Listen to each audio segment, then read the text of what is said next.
세 번째 집은 두 번째 집 산 다음에 몇 개월 뒤에 사신 거예요? 그것도 한 3개월 정도. 돈을 어떻게 그렇게 3, 4개월 만에 몇 천만 원씩 모으세요? 그 다음 거는 네. 사실 투자 금액이 더 적어요. 1,500이 안 들었던 것 같아요. 1,500도 안 된 돈으로. 네. 도대체 어디에 사신 거예요? 그 다음은 이제 경산으로 제가 내려갔죠.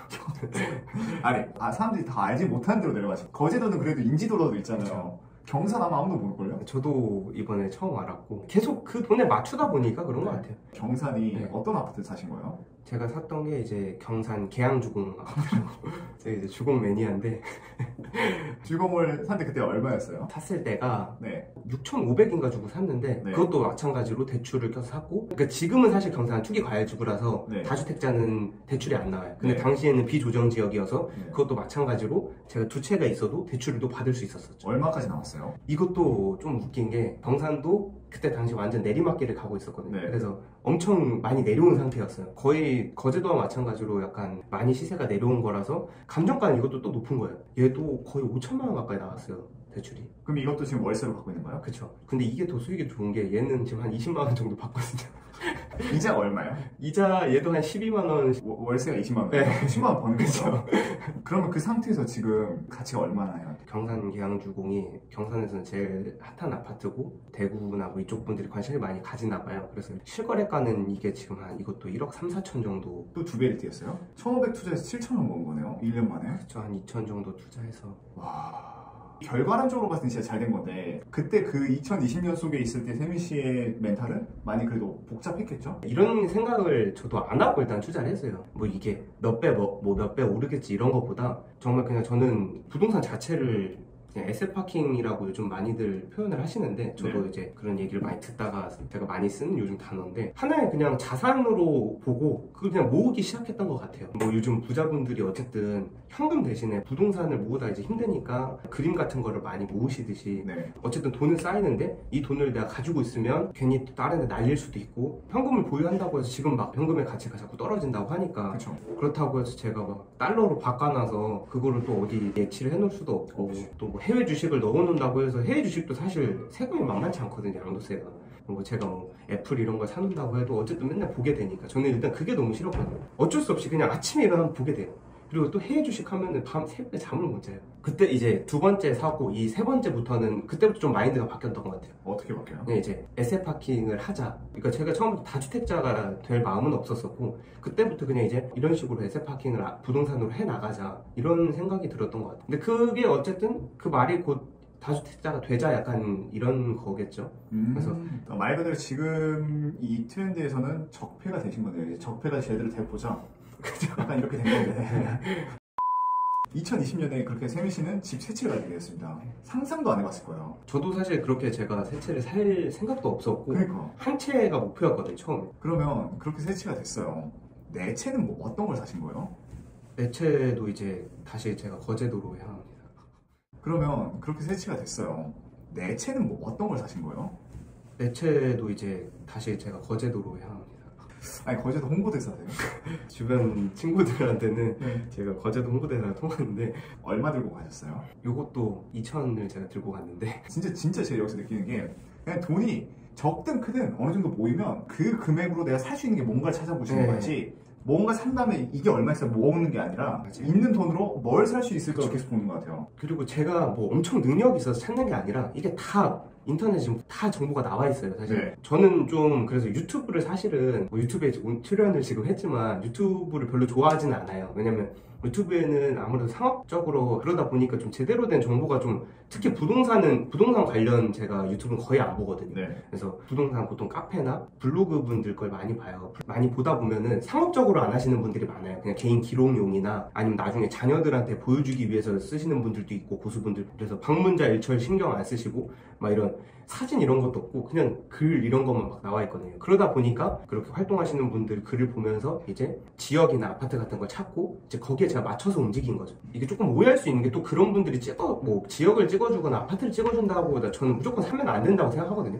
너무 무지성 투자라서 그렇게 하면 안 되고 본인이 이제 사업성이 있는지 뭐 투자성이 있는지 그런 약간의 눈만 있으면 부동산 투자하기가 훨씬 더 좋은 시장이 아닌가. 왜냐면 그 전에는 되게 정보가 많이 없었잖아요. 되게 감춰져 있고 이제 요즘엔 많이 오픈이 되니까 솔직히 찾아보면 다 나오거든요. 뭐 교통 호재 이런 거는 감출 수가 없잖아요. 근데 이제 그게 맞는지 자기가 확인만 할 수만 있다면 지금도 괜찮은 시장이라고. 그런 것 같아요. 남들 다 서울 경기권 뭐 보고 있을 때 난 돈이 없으면 아니 다른 나라도 우선 하고 그게 또 이제 거기에 시선이 쏠리는 순간 또 돈을 버는 거 아니에요? 그렇죠. 뭐 사실은 이게 저는 또 벌었다고는 생각을 안 해요. 왜냐면 단지 또 상승장을 또 만난 거고 하락장이 또 올 수도 있잖아요. 뭐 어쨌든 모든 자산 시장은 어차피 영원한 상승도 없고 영원한 하락도 없으니까요. 그렇죠. 거기서 이제 과연 또 버틸 수 있는 게 무엇이냐를 생각하고 또 제가 지금 모았던 것들이 지금 모아보고 있는 아파트들이 다 주공인 이유가 이게 재건축 가능성이 있으니까 상승과 하락과 상관없이 그냥 시간에 맡길 수 있잖아요. 그냥 요즘에 막 그런 TV에 나오잖아요. 뭐 삼성전자 20년 뭐 장투하신 분. 근데 그게 장투가 사실 말이 쉽지 20년씩 어떻게 가지고 있는 게 엄청 힘들잖아요. 진짜 힘들죠. 근데 해보면서 느낀 게 정말 이게 그 마음이 오히려 편하더라고요. 그냥 어차피 언젠간 될 거고 그 신축이 될 아파트를 그냥 상상하면서 안 팔면 되는 거니까. 맞아요. 근데 이제 제가 정말 뭐 돈이 필요하다면 하나씩 또 팔 수도 있겠죠. 그런 식으로 이제 계속 쌓아가는 느낌이고 그리고 하락기가 와도 버틸 수 있는 것. 부동산의 장점인 것 같아요. 네. 갔어요. 우리가 거제도로. 뭐 사셨어요? 거기에 옥포 해성 아파트라는 뭐 주공 아니네요, 처음으로. 거기도 거의 주공이에요. 얼마에 샀어요? 그게 제가 5천 정도. 5천만 원이요? 매가 5천이었어요? 네. 거기는 전세를 끼고 샀죠. 얼마요? 전세 3천이. 3천이요? 네. 그래서 이제 내 돈 전세 3천짜리가 있어요. 그래서 2천 넣고 산 네. 거네요. 심지어 거기는 방이 3개예요. 근데 전세가 3천밖에 안 한다고요? 매가도 5천인데 전용이 18평이에요. 오, 장난 아니다. 네. 제가 샀던 지금 가지고 있는 아파트 중에 제일 커요. 네. 그럼 그렇게 해서 샀잖아요. 네. 그게 지금 얼마예요? 그건 제가 뭐 매수한 지 얼마 안 돼가지고 제가 지금 실거래가를 잘 안 보는데 네. 8, 9천 정도 되는 것 같아요. 와, 그럼 그래서 또 거제를 샀어요. 네 번째 집 샀잖아요. 네. 마지막 다섯 번째 집은 어디예요? 하안동 옆에 이제 어떻게 보면 하안 주공이랑 같이 있는 건데 독산 주공 14단지라는 아파트가 있거든요. 서울의 독산동 말씀하시는 네. 거죠? 금천구 일자에. 네. 주공 컬렉션이에요. 네. 그 신발 좋아하는 사람들이 나이키 컬렉션 하듯이. 두 돈 모으듯이. 근데 아무리 독산동이고 주공이라 해도 서울은 서울이거든요. 그렇죠. 그 금액이 상당히 클 텐데 네, 맞아요. 그건 투자금이 얼마였어요? 이거는 사실 투자금 조금 많이 들어갔어요. 2억 5천 정도. 제가 이해가 안 되는 게요. 여태까지 돈이 2천, 3천밖에 없어서 그걸로 겨우겨우 샀던 사람이 어떻게 2억 5천을 줬어요? 이거는 사실 제일 좀 운이 좋았던 게 투자로 돈을 좀 많이 잃었지만 어쨌든 투자로도 돈을 조금 벌었었거든요.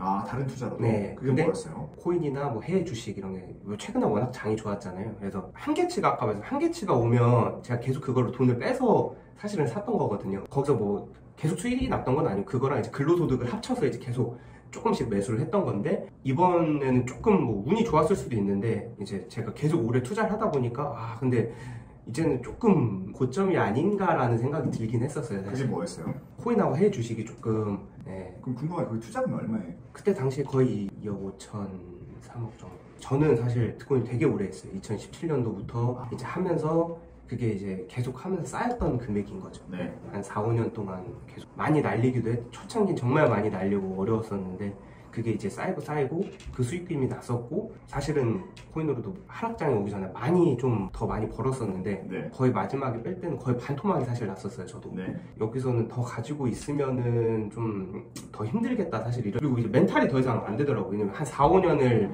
투자를 계속 하다 보니까 이제 좀 지치기도 하고 이러면서.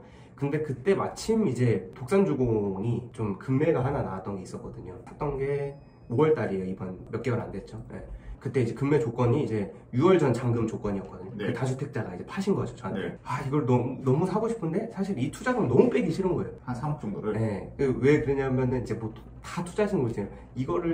이걸 사는 것보다 투자금 다시 이걸 또 해서 하면 더 많이 수익이 날 것 같은데 내가 또 무리를 해서 아파트 사는 게 과연 맞을까? 약간 이런 생각이 좀 있었어요. 그렇겠네. 네. 네. 그래서 그거를 또 한 일주일을 고민을 하다가 그래도 금매니까 잡아보자 해서 사실은 시세 대비 혹시 얼마나 싸게 사는 거였죠? 그때 당시는 한 3천 정도 싸게 나왔는데 네. 근데 지금 이게 한 3개월 됐잖아요. 금매 이후로 또 지금 서울이 좀 바람이 또 지금 사실 실거래가 좀 많이 찍히긴 했거든요. 네. 계기가 뭐예요? 왜냐면 아까 그렇게 사기 싫었다면서요. 네. 내 투자금 다 들어가면 이제는 어디서 들어올 돈이 없기 때문에 내가 근로소득을 모아서 사야 되는 건데 네. 여태까지 투자금에서 불려주면 또 거기 좀 떼서 산 거였잖아요. 네. 근데 그게 다 사라져버리면 내 파이프라인 하나 사라지는 건데 그쵸. 왜 산 거예요 그러면? 아파트를 계속 샀지만 사실은 다 보시면은 경기, 지방 다 비조정 지역권 2억이었고 저도 자격지심 같은 게 사실 생겼어요. 남이 봤을 때 그러니까 뭐 그냥 다주택자인데 지방권나 뭐고 막 이런 거잖아요 사실. 그리고 실거주할 때가 과연 있을까라는 생각이 들더라고요. 근데 아파트는 다 샀지만 사실 제가 지금 최근 거 사기 전까지는 들어가서 살 수 있는 곳이 있을까라는 생각을 했거든요. 뭐 안산 같은 경우에는 뭐 들어갈 수 있겠지 뭐 그런 생각을 했지만 사실 저는 서울에서 계속 살아서 서울에서 벗어나는 게 좀 힘들거든요. 전 서울에 계속 살고 싶어. 그래서 서울에 내가 진짜 나중에 진짜로 실거주할 곳은 하나 있어야겠구나라는 마인드로 사실 마지막에 다 빼서 어떻게 보면은 뭐 영끌해서 저도 산 거죠. 불과 몇 개월 전이잖아요. 근데 그때도 또 다 그랬어요. 지금도 막 영끌한다 그러면 뭐 고점이다 고평가다라고 하지만 뭐 그 고평가 저평가를 떠나서 그냥 저는 제가 살 집을 한 채는 서울에 꼭 있고 싶었던 게 꿈이었고 그 꿈을 이루고 싶었던 게 사실 더 컸던 것 같아요. 투자금 얼마였어요? 제가 한 2억 5천 정도. 어떻게 샀어요? 그런 것도 갭으로 샀나요? 갭으로 샀는데 세입자분이 좀 오래되셔가지고 전세가 좀 되게 낮게 세팅이 돼 있어서 세입자가 1억 초반 정도 아마 들어가 있고 제가 3억 한 6, 7천 정도 그 정도 줬던 것 같아요. 거의 그냥 전재산 몰빵이네요. 그러니까 마지막 기회였어요 사실. 제가 투기 가열지구를 이제 취득세 중과 없이 살 수 있는 기회였고 양도세 때문에 나왔던 다주택 매물이 있었고 꼭 저도 잡고 싶었던 거예요. 여태까지 부동산을 사면서 공부가 됐었기 때문에 장기적으로 봐도 손해보다는 이득이 더 클 것 같다고 해서 결심을 할 수 있었겠네요. 이게 그러니까 관심을 가지다 보니까 전략이 자연스럽게 좀 세워지는 것 같아요. 근데 이것도 부동산 조금만 관심 있으신 분들은 다 들어보셨던 게 이번 연도 6월 전에는 부동산 카페나 아니면 뭐 신문이나 이런 데도 뭐 내년 6월 전에 다주택자 급매물을 잡아라 막 이런 게 되게 많았거든요. 엄청 많았어요. 근데 실질적으로도 꽤 나와 있었거든요.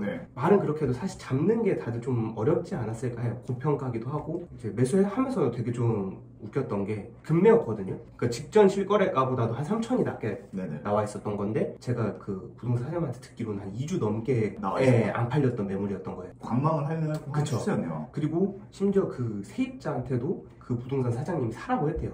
그 정도로 추천하고 싶어서. 그러니까 왜냐면 세입자는 전세를 살고 있잖아요. 그러니까 지금 신혼부부시거든요. 세입자분이 이거 사라. 금매로 좀 나왔으니까 어차피 집 없으니까 전세로 살고 있는데 사라 이렇게 했는데 그 세입자들한테 먼저 기회가 갔는데 먼저 안 산 거죠. 아깝다.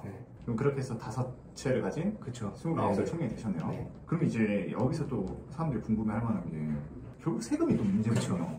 그러잖아요. 세금 뚜둥이 맞는다는데 1년에 내는 세금 대략 얼마예요? 카테고리 자체가 다주택자는 이꼴 세금이잖아요. 그래서 아마 세금에 대해서 관심이 되게 많으실 거고 저를 보면서도 이제 세금에 대해서 궁금해 하실 텐데 사실 제게 다주택자지만 다 공시지가가 되게 낮거든요. 그래서 지금 다 합쳐도 6억이 안 돼요. 공시지가로는. 종부세 대상이 아니에요? 그래서 종부세 대상이 아니라서 일단 종부세가 없습니다. 최근에 이제 저번 달에 지금 재산세가 날라왔어요. 그래서 지금 따끈따끈한데 지금 제가 냈던 게 다 합쳐서 48만 원 정도가 됐어요. 그거밖에 안 내요?